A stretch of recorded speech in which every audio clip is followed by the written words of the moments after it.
Hello and welcome to today's episode of On the Line with ZYouth. My name is Derek Crawford and I'm the youth pastor at Zion Lutheran Church in Clear Lake, Iowa. Let me give you a quick rundown to those who are new to this space. Over the next few minutes, we are going to explore some areas and topics of Christianity, then break them down a little bit and hopefully apply them back to our daily lives. Let's check it out. Okay, so this is the last part of the 5-part series, and what we want to do today is I want to take what we learned, everything that happened in the last 4 videos, and I want to kind of bring them together and kind of push us in a direction to kind of see what that means for us today. Because like you guys know, the Bible was written in a time that is way different than what we are today, but you can pull stuff from it that we still experience today, because I would say there's nothing that we learned about that we don't still feel today. And so that's what I want to do. And so I hope you guys come along with me for this. But here's kind of how it goes, is that what Jesus is doing is that he built this world that challenges everything we believe in. So everything that we hold true, it's basically taking and he's showing us what God's true intent for it was. And as humans, we resist that. We pull back from it. We're no different than the Pharisees. We do the same exact thing where we want to resist that. When you go back to the Uno game that I was talking about, we like to live in both worlds. We want to live in the world that is full of sin. We want to be able to do what we want, when we want, how we want to do it. That's human nature. But then there's also a part of us, I think, that is craving, that is looking forward towards God. And I think that's the kingdom of heaven that is being described here. And so I guess my question then is, how do we do a good job about rejecting and pushing aside the sinful world and keeping our focus on the kingdom of heaven? How do we keep running towards Jesus instead of falling victim to the sins of this world? Because they're hard to overcome. I won't lie to you, following Jesus is difficult. It's challenging, and it's going to be the hardest thing you do.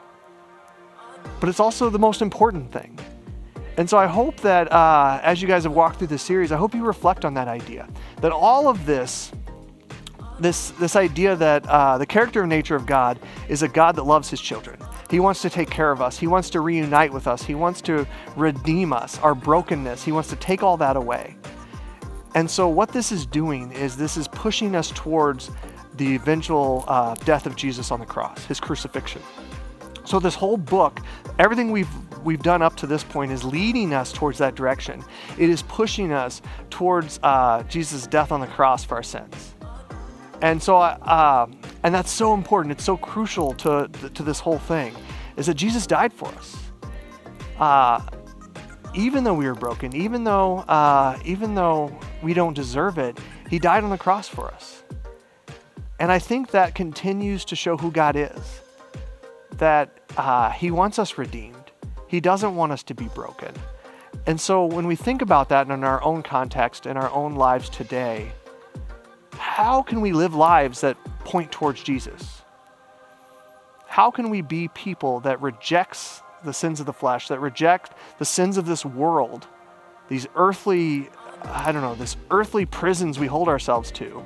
And how do we break free of that and run towards this kingdom that we've been invited into, that we've been asked to be a part of?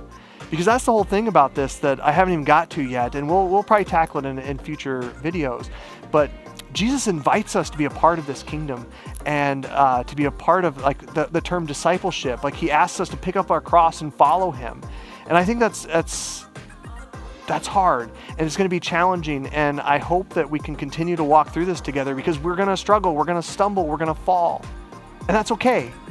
And so, I don't know, I find such comfort in that idea that, one, God invited us into it to be a part of it, and 2, that he's going to be with us every step of the way. That's awesome. That is, I don't know, that is, I use this phrase a lot, but that's a God worth worshiping. That's a God worth chasing. And so there's nothing better than that. There's nothing more, nothing cooler than that.